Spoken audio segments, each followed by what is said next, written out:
Hello बच्चों, कैसे हैं आप सभी। चलो, उम्मीद करता हूँ बहुत बढ़िया होंगे, अच्छे से पढ़ रहे होंगे। आज इस पर्टिकुलर वीडियो में हम न्यूमेरिकल को डिस्कस करने वाले हैं, क्योंकि हमारा जो थियोरेटिकल पार्ट था इस चैप्टर का वो कंप्लीट हो चुका है। और आपने वीडियोस लगातार देखे होंगे तो आपको पता चल गया होगा कि थियोरी तो वही कंप्लीट हो चुकी है। अब अपन न्यूमेरिकल को करने की कोशिश करेंगे। आज अपन ऑब्जेक्टिव क्वेश्चंस को डिस्कस कर लेते हैं, फिर नेक्स्ट पार्ट में अपन जो बचे हुए न्यूमेरिकल्स हैं, आंकिक सवाल जो आपकी बुक के हैं, उनको सॉल्व करेंगे। इस चैप्टर के जो ऑब्जेक्टिव क्वेश्चन हैं बच्चों, वो बहुत अच्छे हैं और कॉम्पिटिटिव लेवल के हैं। ये बात ध्यान में रख लीजिएगा, ऑब्जेक्टिव सवाल बहुत ज़्यादा अच्छे हैं। हाँ, न्यूमेरिकल्स के साथ आप कह सकते हैं कि उनमें से कुछ पर्टिकुलर न्यूमेरिकल्स ऐसे हैं जो कि बोर्ड में पूछे गए हैं लगातार। ज़्यादा टिपिकल न्यूमेरिकल के ऊपर आपको इतना दिमाग में भी नहीं लगाना है, हालांकि ऐसा कोई टिपिकल न्यूमेरिकल है नहीं, लेकिन मैं आपको यही कहूँगा बोर्ड में ज़्यादा टिपिकल नहीं आता है। एक लॉजिक लगता है छोटा सा, वो लॉजिक टिक होना चाहिए आपका, ठीक है। चलिए, तो आज ऑब्जेक्टिव सवाल कर लेते हैं। इससे पहले मैं हूं प्रशांत माहेश्वरी और आप fun with physics YouTube channel देख रहे हैं और न्यूमेरिकल करना अपन चालू कर रहे हैं। देखिए, आपको बोर्ड पर सवाल दिखाई दे रहे होंगे हमेशा की तरीके से। पहला सवाल जो आप देख पा रहे हैं, एक चालक छड़ नियत वेग v से चुंबकीय क्षेत्र B में गतिशील है। ठीक है, चालक छड़ v वेग से चुंबकीय क्षेत्र B में गतिशील है, ठीक बात है। इसके दोनों सिरों के मध्य प्रेरित विद्युत वाहक बल उत्पन्न होगा जब दोनों एक दूसरे के लंबवत होंगे। यदि V और B समांतर हो, नहीं भाई, क्यों? क्योंकि प्रेरित विद्युत वाहक बल कब उत्पन्न हो सकता है? जब V और B एक दूसरे के क्या हो? लंबवत हो। हालांकि ये तीनों ही एक दूसरे के लंबवत हो, लेकिन अपन बोलते हैं कि ये दोनों तो लंबवत होंगे तो अधिकतम काम होगा, तो हम बोलते हैं ये दोनों क्या होने चाहिए? एक दूसरे के लंबवत होने चाहिए। अपन ने अभी तक ये पढ़ा है। V और B परस्पर लंबवत हो, बिल्कुल ये सही है। V और B परस्पर विपरीत हो, विपरीत होंगे तो फिर थीटा बराबर 180, तो भी जीरो ही आएगा। क्यों? क्योंकि इसको सॉल्व करेंगे तो क्या लिखेंगे? वी बी साइन थीटा, और साइन 180 का मान भी शून्य होता है बच्चों, और उसको गुणा कर देना एल से। उपरोक्त सभी नहीं भाई, गलत है। सिर्फ और सिर्फ एक चीज के ऊपर निर्भर कर रहा है। किसके ऊपर? V और B परस्पर क्या हो? लंबवत हो, तभी प्रेरित विद्युत वाहक बल उत्पन्न होगा। तो पहले का हो जाएगा ब। फिर दूसरा सवाल देखें, डायग्राम आप देख पा रहे होंगे। एक वर्गाकार लूप जिसके प्रत्येक भुजा की लंबाई x है। मैं पहले डायग्राम बना देता हूं।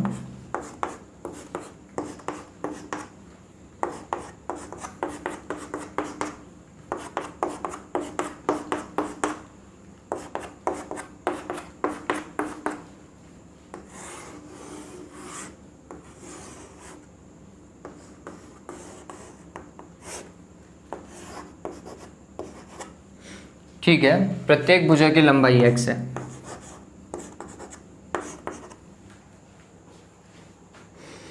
अपने एक विकर्ण के सापेक्ष कोणीय वेग ओमेगा से लंबवत चुंबकीय क्षेत्र में क्या कहे जरिए से घूर्णन कराया जा रहा है। तो आप ऐसे ऐसा समझ सकते हैं कि ये ऐसा है, यूं रखी हुई है, और फिर इसको ऐसे घुमा रहे हैं, यूं विकर्णतः।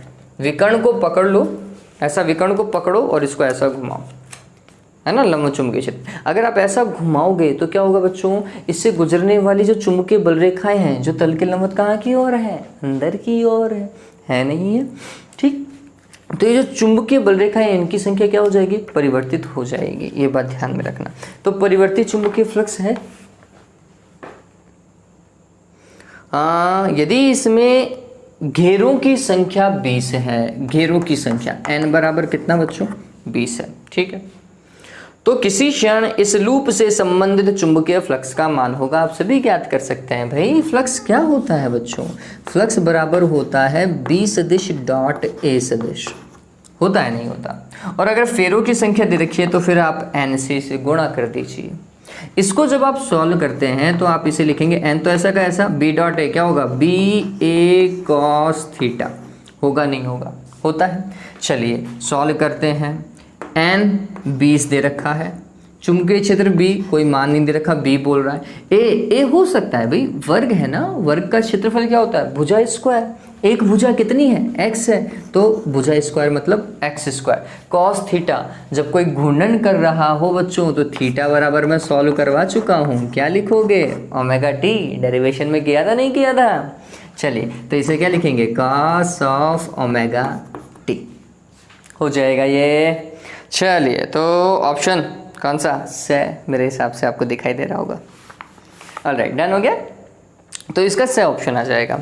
तीसरा सवाल देखें, चुंबकीय फ्लक्स और प्रतिरोध का अनुपात का मात्रक निम्न में से किस राशि के मात्रक के समान है। देखो इस तरीके का सवाल 7th चैप्टर में भी था, 8th में भी आया और 9th में भी आ रहा है। इसका मतलब विमा से, सूत्रों से, मात्रकों से जो सवाल होते हैं वो सीधे सीधे नहीं आते, है ना, उनमें वो लॉजिक लगाने की कोशिश करता है। ऐसे आपको डायरेक्ट नहीं पूछता कि आवेश का मात्रक लिखो, नहीं, वो बोलता है कि कुछ और कर करके आवेश का मात्रक लिखना। आपको डायरेक्ट नहीं बोलता कि बल का मात्रक लिखो, नहीं, वो बोलता है कि कोई दो राशियां वो देगा, उन दो राशियों से शायद बल निकलेगा, तो फिर आपको पहचानना होगा कि ये दोनों राशियां मिलकर के बल बना रही थी।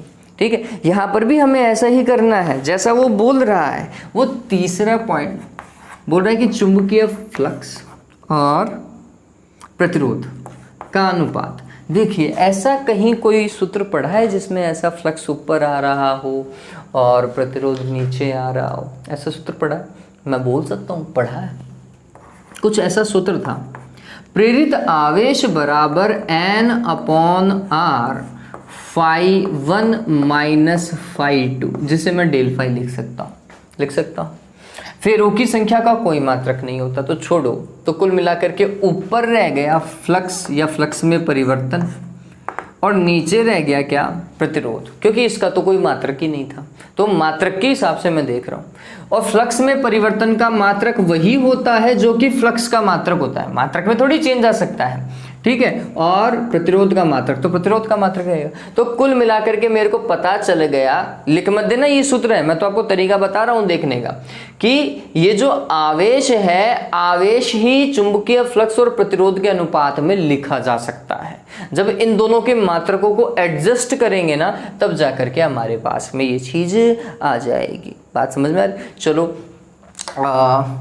और इस चीज को आगे सॉल्व करें, कर सकते हैं इस चीज़ को। वैसे सॉल्व कैसे, देखिए इसका अगर आप मात्रक देखते, मैं बता चुका हूँ आवेश का मात्रक आएगा, है ना। इसको अगर आप आगे सॉल्व करते बच्चों, तो चुंबकीय फ्लक्स जो है उसका मात्रक होता है वोल्ट इंटू सेकेंड, ये लिखा है वेबर के साथ में वोल्ट इंटू सेकेंड भी होता है, डिवाइडेड बाय आर।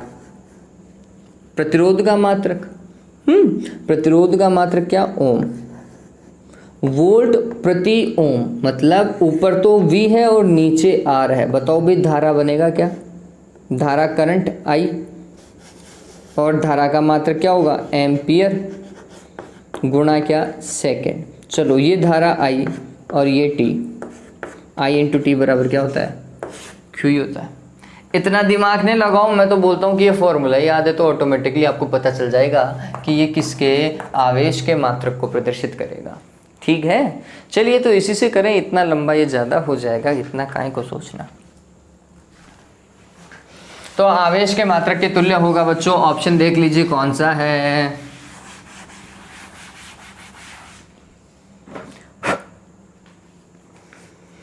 हाँ ऑप्शन है फर्स्ट।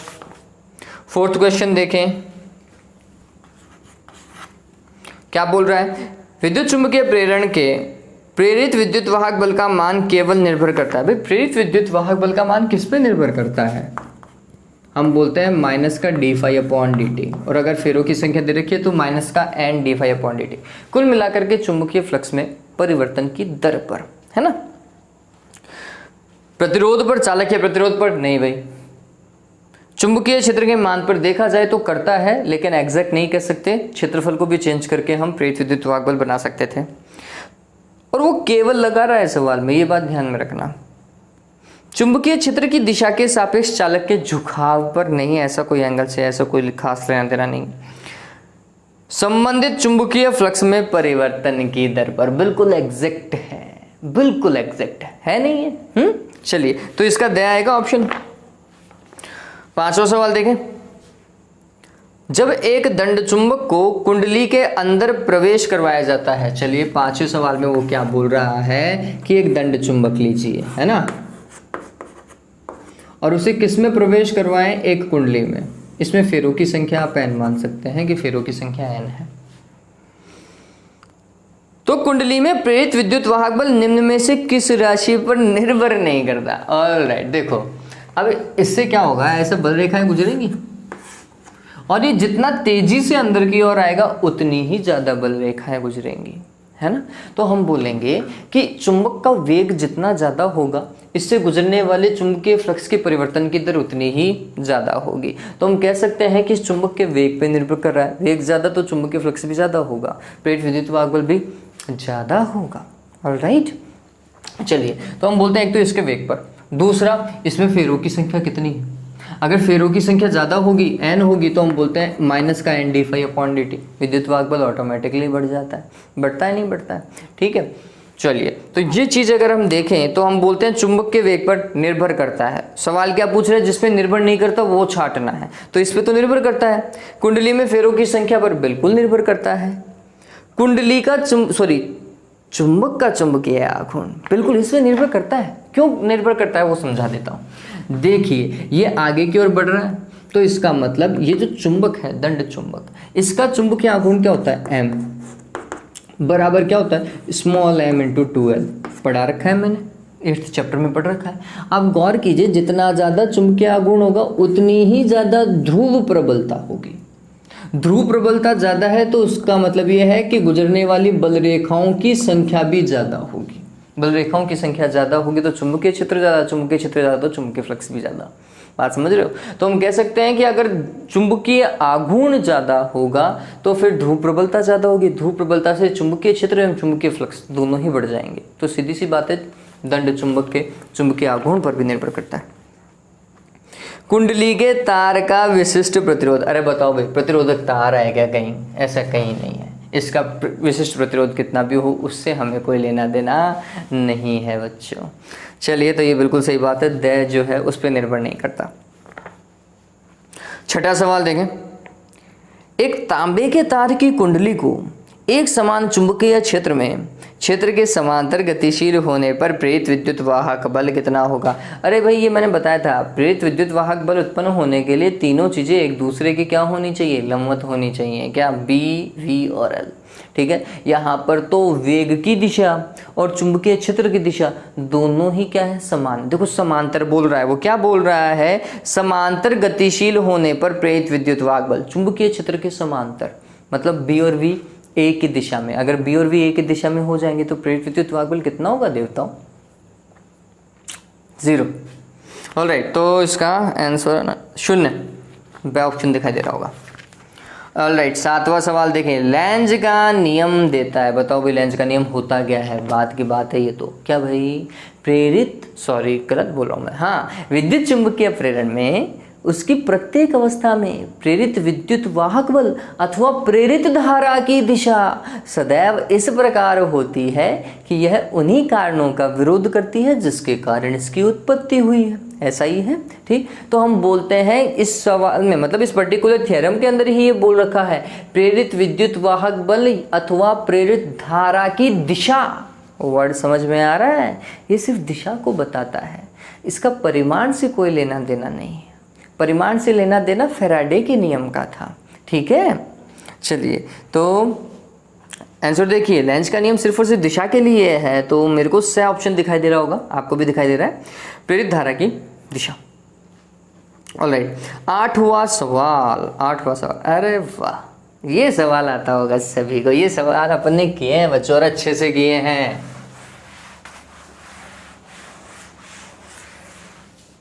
देखिए क्या है ये सवाल। इस सवाल में बोल रहा है कि एक तांबे के तार की कुंडली सी, वह एक तार चित्रानुसार कागज के तल में स्थित है। ठीक बात है। तार में धारा 1 एम्पियर से 2 एम्पियर तक दर्शाई गई दिशा में बढ़ाई जाए। धारा को बढ़ा रहा है 1 एम्पियर से 2 एम्पियर, उससे हमें कोई लेना देना नहीं है, हमें सिर्फ दिशा देखनी है। सवाल में अगर आप आगे पढ़ोगे तो कुंडली में धारा की दिशा ज्ञात कीजिए, है ना। तो धारा की दिशा किसमें? इस तार में ऐसी है क्या? और धारा बढ़ रही है। धारा क्या हो रही है बच्चों? बढ़ रही है।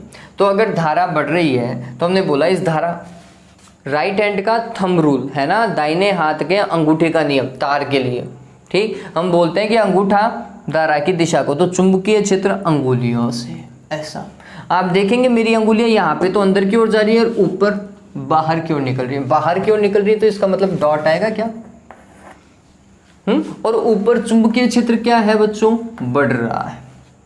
चलिए, ऊपर उसने क्या रख ली? एक वृत्ताकार तांबे की कुंडली रख ली। चूंकि चुंबकीय क्षेत्र बढ़ रहा है तो लेंज का नियम बोलता है इस चुंबकीय क्षेत्र को घटाओ। तो लेंज के नियमानुसार यहाँ पे क्या आना चाहिए? क्रॉस आना चाहिए। क्रॉस आने के लिए इस कुंडली में धारा की दिशा कैसे होगी?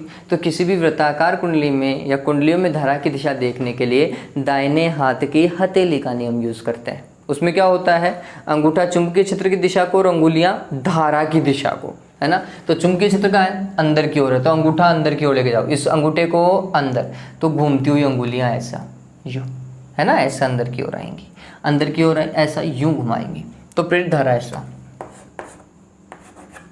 ये बताओ भाई ये कौन सी दिशा है? क्लॉकवाइज। हिंदी में बोलेंगे दक्षिणावर्त, ठीक है। तो समझ में आ गया इसमें क्या होगा? क्लॉकवाइज होगा, दक्षिणावर्त होगी। ए ऑप्शन आपको दिखाई दे रहा होगा। 9वां सवाल करके बताओ भाई। 9वां बहुत बढ़िया सवाल है, बहुत ही बढ़िया सवाल है। चलिए देखें क्या है। धातु की एक चक्ति धातु की एक चक्ति अपने अक्ष के सापेक्ष घुमाई जा रही है, जैसा आपको दिखाई दे रहा। अपने अक्ष के सापेक्ष में घुमाई जा रही है यदि चुंबकीय क्षेत्र समरूप तथा घूर्णन अक्ष के अनुदिश हो। चुंबकीय क्षेत्र घूर्णन अक्ष के समरूप हो तो व्यास AB के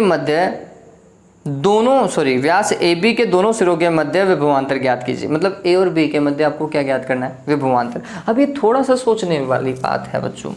देखिए चुंबकीय क्षेत्र में ऐसा बोल रहा हूँ तल के लंबवत अंदर की ओर है, ऐसा अंदर की ओर जा रहा है यूं, और उसमें आप किसी चक्ति को घुमा रहे हैं, वो भी किससे? उसके केंद्र से, ठीक। तो ये चक्ति है ऐसा, और इसमें चुंबकीय क्षेत्र आप क्रॉस मानो ऐसा यूं जा रहा है, तो चक्ति की दिशा भी अंदर की ओर है, ये भी अंदर की ओर, डन। और आप इसको ऐसा घुमा रहे हो, रोटेट करवा रहे हो। अगर आपने इसे ऐसा रोटेट करवाया है बच्चों तो क्या होगा वो समझिए। इसमें प्रेरित विद्युत वाहक बल उत्पन्न होगा। और चक्ति में प्रेरित विद्युत वाहक बल कैसे बोलते हैं? तो हम बोलते हैं कि चक्ति में केंद्र से इसकी परिधि को मिलाओ तो एक छड़ बनती है, और इस छड़ का प्रेरित विद्युत वाहक बल कितना होता है बच्चों? BAF होता है। होता है नहीं होता? होता है, ठीक है। अब इस BAF में हमें ये पता होना चाहिए कि यहाँ पर या तो प्लस बनेगा या माइनस बनेगा, यहाँ पर प्लस या फिर माइनस बनेगा। मतलब इन दोनों में से एक प्लस होगा और एक माइनस होगा। वो डिपेंड करता है कि इसे कैसे घुमाया गया है। तो आप ये समझिए ये घूम कैसे रही है, मैं ऐसा बोल रहा हूँ, ऐसे घुमा रही हूँ। इसमें दिशा दे रखी है क्या? इसमें ऐसे दिशा दे रखी है यूँ। चलिए इसे ऐसा घुमाया वो, है ना, वो ऐसे घुमा रहा है यूँ, चक्ति को ऐसा घुमाया। चलिए अगर चक्ति को ऐसा घुमा रहे हैं तो वेग की दिशा ऐसे मान लेता हूं मैं। एक एग्जाम्पल है ये, वेग की दिशा ऐसा यूं जा रही है, चुंबकीय क्षेत्र कहाँ की ओर जा रहा है? ऐसा जा रहा है, ठीक है। आप समझिए ये उस चक्ति को आप मानो और इसको ऐसा घुमाओ यूं, ऐसा, है ना। अगर आप इसको ऐसा घुमाओगे तो वेग की दिशा नीचे की ओर ले जा सकता हूं मैं। चुंबकीय क्षेत्र कहाँ की ओर है? अंदर की ओर है। वेग नीचे की ओर, अंगुलियां नीचे की ओर, चुंबकीय क्षेत्र अंदर की ओर, अंदर की ओर। बताओ भाई ये कहाँ की ओर गया? बाहर की ओर। तो प्लस कहाँ बनेगा? यहाँ, ठीक है। माइनस कहाँ बनेगा? यहाँ केंद्र पर। चलिए तो मैं इस बिंदु को क्या नाम दे रखा है इन्होंने? B, और इस बिंदु को मैं O नाम देता हूँ। तो मेरे को ये पता है, ये मैंने आपको लिखने का तरीका बताया भी था, VB माइनस VO बराबर कितना है बच्चों? BAF है, ठीक। चलिए अब इस तरफ वाले भाग पे है ऐसा, ये वेग कहाँ की ओर? ऊपर की ओर चला गया, ऐसा लेकर क्या होगे तो फिर चुंबकीय क्षेत्र कहाँ की ओर, अंदर की ओर। मैं बोल रहा था क्रॉस बताया था मैंने आपको। तो वेग ऊपर की ओर, अंगुलियां ऊपर की ओर, चुंबकीय क्षेत्र अंदर की ओर, ये अंदर की ओर। देखो अंगुलियां कहाँ से, वेग से चुंबकीय क्षेत्र की ओर जाएंगी तो अंगूठा प्लस को बताएगा। तो यहाँ पे प्लस कौन सा, ये ए वाला ऑप्शन। तो माइनस कौन सा, केंद्र। वैसे भी यही होता है कि परिधि प्लस की बन जाती है, केंद्र फिर माइनस का बन जाएगा। तो हमने बोला कि इस केस में अगर मैं लिखूं तो मैं लिखूंगा VA माइनस VO बराबर BAF, लिख सकता हूं। और वो क्या बोल रहा है, AB के मध्य विभवांतर, मतलब या तो आपको VA माइनस VB निकालना है या फिर VB माइनस VA निकालना है। वो कैसे पॉसिबल है, इसमें से इसको घटाओ या फिर इसमें से इसको घटाओ। इसमें से इसको घटाता हूँ, मतलब VA माइनस V0, फिर इसमें से इसको घटाओ, माइनस VB माइनस V0 या फिर V0। तो ये हो जाएगा VA माइनस V0 माइनस का VB और प्लस का क्या, V0। V0 से V0 कैंसिल। बताओ भाई VA माइनस VB आ रहा है क्या, गौर कीजिए। इसमें से इसको घटाए, इसमें से इसको घटाएगा तो कितना आएगा बच्चों, 0। प्रेरित विद्युत वाहक बल कितना है, 0 है, ध्यान में रख लेना। ठीक है, तो इसका आंसर क्या आएगा बच्चों, 0 आएगा। इस चीज़ को ध्यान में रखें। मेरे हिसाब से ये किताब में गलत है, लास्ट टाइम भी इसके ऊपर कन्फ्यूज़न ही चला था, लेकिन हम बुक के अकॉर्डिंग चले गए थे, लेकिन वो गलत ही है। ये होगा तो 0 ही होगा। ऑल राइट, 10वां सवाल देखिए। 10वां सवाल में क्या है, चुंबकीय क्षेत्र B में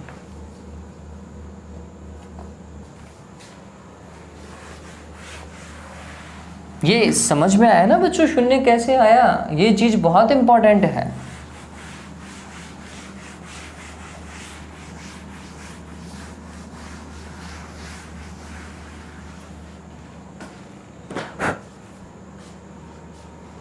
चुंबकीय क्षेत्र B में एक चालक तार दाईं ओर चल रहा है। चलिए चालक तार देखो दिखाई दे रहा है आपको,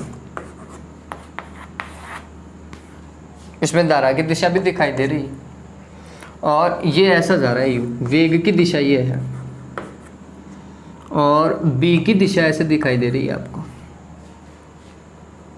इसमें प्रेरित धारा की दिशा चित्रानुसार हो सकती है। प्रेरित धारा की दिशा, बताओ भाई प्रेरित धारा की दिशा कैसे देखेंगे अपन, फैराडे का नियम लगाएं या किसका, नहीं फैराडे के नियम से कहाँ से, या तो लेंज का नियम यूज कर सकते थे या फिर फ्लेमिंग का नियम यूज कर सकते थे, दो ही थे। ठीक है, लेंज का नियम वृत्ताकार कुंडलियों के लिए था, ये मेरे को कोई कहीं इस हिसाब से कुंडली नहीं दिखाई दे रही है। फिर क्या बोल रहा है, ओके ये धारा की दिशा, अरे इसमें तो पहले से दिखा रखी है, क्या पूछ रहा है, ओके चुंबकीय क्षेत्र की दिशा पूछ रहा है, बी की दिशा पूछ रहा है। चलो ठीक है बात।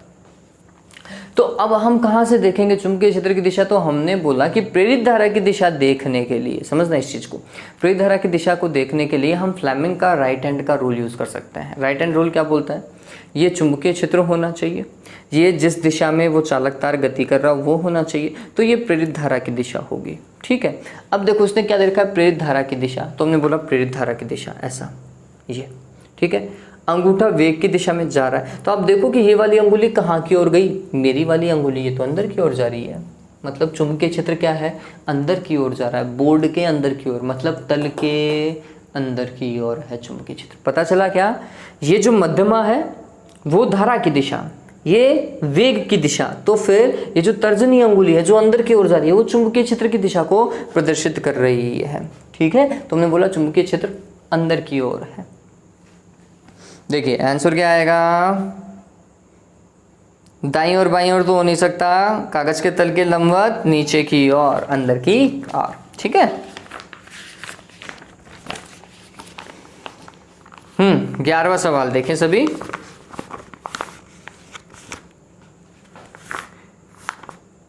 एक विद्युत संचरण लाइन में धारा उत्तर की ओर प्रवाहित हो रही है। चलो विद्युत संचरण लाइन उत्तर दक्षिण पूर्व पश्चिम बनाओ, नॉर्थ साउथ ईस्ट और वेस्ट।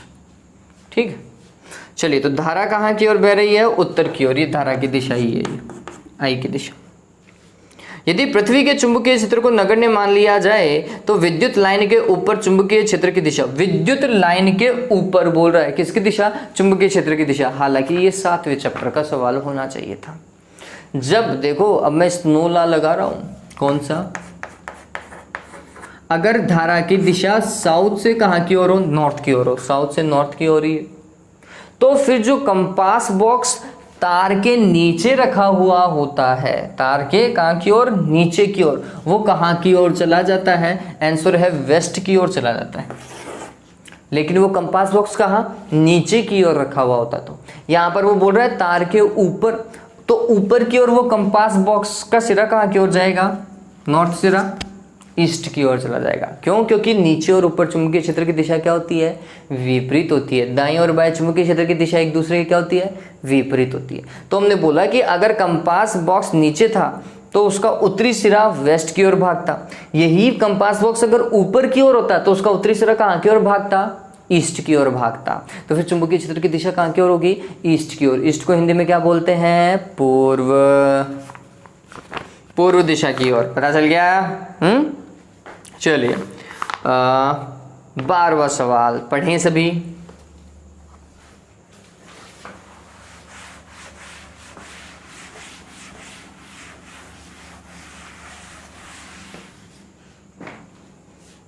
देखिए, समरूप चुंबकीय क्षेत्र बी में घूर्णन करती हुई कुंडली में प्रेरित विद्युत वाहक बल तथा संबंधित चुंबकीय फ्लक्स के मध्य कालांतर। अरे भाई भगवान, बहुत बढ़िया सवाल है। देखिए क्या बोल रहा है, वो प्रेरित विद्युत वाहक बल और चुंबकीय फ्लक्स के बीच में आपको क्या बोल रहा है, कालांतर। चुंबकीय फ्लक्स कुंडली के लिए कितना था, B A cos of omega t. अगर एन फेरे होते तो हम एन से गुणा कर देते हैं, ठीक है। और प्रेरित विद्युत वाहक बल क्या आ रहा था बच्चों, बी ए ओमेगा। अगर मैं एन लिखूं तो यहाँ पर एन और लगा दूं, साइन ऑफ ओमेगा टी। यही आ रहा था क्या, आ रहा था, नहीं आ रहा था। आप ग्राफ बना, चलो ग्राफ से छोड़ दो, आप इसी से देख लो कॉस और साइन में कितना कालांतर होता है। दोनों 90 डिग्री से आगे पीछे चलते हैं, चलते हैं नहीं चलते हैं, है ना। मैं इसको क्या लिख सकता हूँ, साइन को क्या लिख सकता हूँ, 90 प्लस थीटा लिख सकता हूँ ना। साइन 90 प्लस थीटा क्या होता है, cos theta. Sine 90 minus theta भी क्या होता है, कॉस थीटा ही होता है, ठीक है। तो इसका मतलब क्या है बच्चों, हम ये कह सकते हैं कि ये दोनों एक दूसरे से क्या है, कितने कालांतर पर, π/2 पर, 90 डिग्री का कालांतर होता है दोनों के मध्य। चलिए 13वां सवाल देखें। पता चल गया कालांतर कितना, π/2, 90 डिग्री का होता है। 13वां सवाल, यदि 2 × 10⁻³ हेनरी स्वप्रेरण वाली कुंडली, L का मान 2 × 10⁻³ हेनरी कुंडली में धारा 0.1 सेकंड में, 0.1 सेकंड समय में परिवर्तन, 0.1 सेकंड या फिर आई भी लिख टी भी लिख सकते थे, समान रूप से 1 एम्पियर तक बढ़ जाती है। कितनी धारा में परिवर्तन हुआ, 1 एम्पियर। तो प्रेरित विद्युत वाहक बल का परिमाण, अरे भाई बहुत सिंपल था, धारा बढ़ रही है तो फिर प्लस का लिखोगे क्या भाई, माइनस का L di/dt। होता है नहीं होता है, होता है। और वो परिमाण पूछ रहा है तो फिर आपको प्लस का निशानी तो यूज़ करना पड़ेगा, ठीक है। चलिए L का मान कितना, 2 × 10⁻³ फिर di धारा में परिवर्तन 1/dt, ऐसा होगा। देखिए इस पॉइंट को हटाऊंगा तो ऊपर 10 से गुणा कर देते हैं, ये हो जाएगा 2 × 10⁻² वोल्ट, ठीक है। बिल्कुल मैच कर रहा है। 0.02 वोल्ट लिख सकता हूँ, नहीं लिख सकता हूँ, ठीक है। से ऑप्शन आएगा इसका, दिखाई दे रहा होगा। 14 नंबर का क्वेश्चन देखिए, आप सभी को दिखाई दे रहा होगा। मैंने आपको कहा था इसके ऑब्जेक्टिव बहुत बढ़िया हैं बच्चों, और अगर आप इन ऑब्जेक्टिव के ऊपर अपना मार्किंग कर लेते हो ना, तो ये ध्यान में रखो, आपका कॉन्सेप्ट बहुत बढ़िया हो जाएगा। आपको अगर ऑब्जेक्टिव क्वेश्चन अच्छे से आ रहे हैं, इसका मतलब आपके कॉन्सेप्ट बहुत अच्छे हैं। और ये इतने हाई लेवल के भी नहीं है, ये वो बेसिक चीज़ें जो हमें पता होनी चाहिए, ठीक है। इस बार का नीट का और अगर IIT का पेपर भी अगर आप देखेंगे तो सवाल बिल्कुल सही पैटर्न के आए थे, इतना लेवल अप नहीं था जितना होता है, ठीक है। तो अगर किसी ने 12वीं के साथ में नीट को थोड़ा बहुत भी तैयार किया होगा नीट के लिए, तो वो आसानी से क्रैक कर लेगा फिजिक्स वाला पेपर। तो चलिए 14th का देखिए। 100 घेरों वाली एक कुंडली का स्वप्रेरण गुणांक कितना होगा भाई? इस बार 14th में स्वप्रेरण गुणांक की क्वेश्चन मार्क है। फिर क्या बोल रहा है? 100 फेरों वाली, एन का मान कितना? 100। इसमें 5 एम्पियर की धारा आई का मान 5 एम्पियर की धारा 5 गुणा 10 की घात 3 मैक्सवेल का चुंबकीय फ्लक्स उत्पन्न करती है। चुंबकीय फ्लक्स कितना? 5 गुणा 10 की घात 3 मैक्सवेल है बच्चों। चुंबकीय फ्लक्स का मात्रक वेबर में होना चाहिए, ऐसा ही मात्रक, ये CGS मात्रक है। कन्वर्ट करो, बताओ भाई 10 की घात 8 से गुणा कर दूं? नहीं, गलत हो जाएगा। क्यों गलत हो जाएगा? देखिए, 1 वेबर, समझना इस चीज को, 1 वेबर बराबर 10 की घात 8 मैक्सवेल। तो इसका मतलब 1 मैक्सवेल बराबर क्या हो जाएगा? 1/10 की घात 8 वेबर। इसका मतलब 10 की घात -8 वेबर। पता चला? तो इस मैक्सवेल की जगह मैं वेबर अगर लिखता हूं तो मेरे को क्या लिखना पड़ेगा? 10 की घात -8 वेबर लिखना पड़ेगा। चलिए सॉल्व करें। ये हो जाएगा 5 गुणा 10 की घात -5 वेबर। पता चला? ये चुंबकीय फ्लक्स आ चुका है। ठीक है बात। धारा राइट। पूछा क्या है? एल का मान निकल सकता है मेरे हिसाब से। हाँ भाई, बहुत सही है। फाई = LI होता है। चलिए, अब यहाँ पर फेरों की संख्या दे रखी है, तो फिर टोटल फ्लक्स क्या होगा बच्चों? वो आपको n से गुणा करना पड़ेगा, ध्यान में रखिएगा। तो L बराबर क्या हो जाएगा? N φ/I। चलिए, n कितना है? 100। फाई कितना है? 5 गुणा 10 की घात -5 और ये 5, ऐसा ही है। धारा 5 तो है, कैंसिल। 10 की घात -3, L का मान देखो भाई, 10 की घात -3 आ रहा है क्या? 10 की घात -3। अपन ने कोई गलती की है क्या बच्चों? कहीं कुछ छूट तो नहीं गया है? नहीं, सही है, द ऑप्शन मैच कर रहा है ना। 10 की घात -3 हेनरी, मात्रक न भूले। पता चल गया बच्चों, इजी सवाल था। चलिए 15th नंबर का क्वेश्चन, ये समझ में आया ना? मैक्सवेल को कन्वर्ट करना पड़ेगा। मैक्सवेल को कन्वर्ट नहीं किया तो फिर दिक्कत।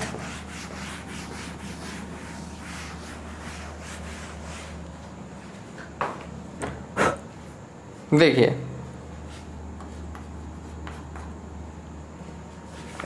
एक कुंडली के लंबवत गुजरने वाला चुंबकीय फ्लक्स, कुंडली के लंबवत गुजर रहा है तो कोई दिक्कत ही नहीं था। कितना है? 10t² + 5t + 1 है। समय के साथ परिवर्तित होता है तथा यहाँ t सेकंड में और फ्लक्स मिली वेबर में। अब ये आगे वाली थ्योरी पढ़नी पड़ेगी। मिली वेबर है, 10 की घात -3 और गुणा हो रहा है इससे, है ना? तो t बराबर 5 सेकंड पर प्रेरित विद्युत वाहक बल। अरे भाई चलिए, तो कुल मिलाकर के प्रेरित विद्युत वाहक बल का परिमाण ही निकालना है, तो मैं तो d∅/dt लिख देता हूँ। आप चाहें तो माइनस का लिख दीजिए, मैं यहाँ पे परिमाण लगा दे रहा हूँ, तो हो गया मेरा तो काम। फेरों की संख्या दे नहीं रखी थी, इसलिए n से गुणा करने का कोई लॉजिक है ही नहीं। अवकलन करो भाई, d/dt क्या? 10t² + 5t + 1 गुणा 10 की घात -3, फिर 10t²। अवकलन कर सकते हो, 10 का तो 10 ही होगा, t² का क्या होगा बच्चों? 2t होगा, नहीं होगा? 2 आगे आ जाएगा और इसकी घात 1 कम कर देना। फिर 5t का क्या होगा? 5 तो ऐसा का ऐसा, और t 1 ही आएगा। t का कितना अवकलन होगा? 1 होता है, और 1 का अवकलन नियत का तो 0 होता है। और फिर ये किससे गुणा होगा? 10 की घात -3 से। ये है प्रेरित विद्युत वाहक बल। अब आपको कितना निकालना है? t बराबर 5 सेकंड पर निकालना है, तो यहाँ पर मान रखो भाई, ये हो जाएगा 20 गुणा क्या? 5 + 5 गुणा क्या? 10 की घात -3 मात्रक वोल्ट। 100 + 5 105, 105 गुणा 10 की घात -3, जिसे मैं लिख सकता हूँ 0.105 वोल्ट। लिख सकता हूँ ना? मैच कर रहा है ऑप्शन, दिखाई दे रहा है। चलिए, तो उम्मीद करता हूँ ये चीज़ आपको समझ में आ गई होगी। ऑब्जेक्टिव सवाल इतने ही थे बच्चों, और इनके प्रैक्टिस करो बच्चों। ऑब्जेक्टिव सवाल वाकई में हमारा लेवल जो है सोचने का वो थोड़ा बढ़ा देते हैं, तो प्लीज़ इनके प्रैक्टिस करो बच्चों। प्रैक्टिस के लिए मैंने एक लाइन हमेशा मैं ये बोलता हूँ, practice makes a man perfect but into a correct direction. Practice जो है वो करेक्ट डायरेक्शन में करनी चाहिए, ठीक है। ऑलराइट, तो पॉइंट हो चुका है, ऑब्जेक्टिव क्वेश्चन हो चुके हैं, न्यूमेरिकल का मैं तरीका बता चुका हूँ। मैं फॉर्मूला लिख दूंगा, मैं मान बता दूंगा, जो मान रखना है कैलकुलेशन आपके ऊपर छोड़ूंगा, ठीक है। इसी तरीके से हम एक ही वीडियो में सारे न्यूमेरिकल कर पाएंगे। अगर मैंने कैलकुलेशन करना चालू किया तो टाइम ज़्यादा लग जाएगा, वो मैं नहीं चाहता हूँ, ठीक है। तो एक ही दिन के अंदर मैं न्यूमेरिकल कंप्लीट करने की पूरी कोशिश करूंगा। आप क्या करें, चैनल को सपोर्ट करते रहें, वीडियोस को लगातार देखते रहें। आप सभी का सपोर्ट बहुत ज़्यादा इंपॉर्टेंट है। हैव अ गुड डे बच्चों, टेक केयर।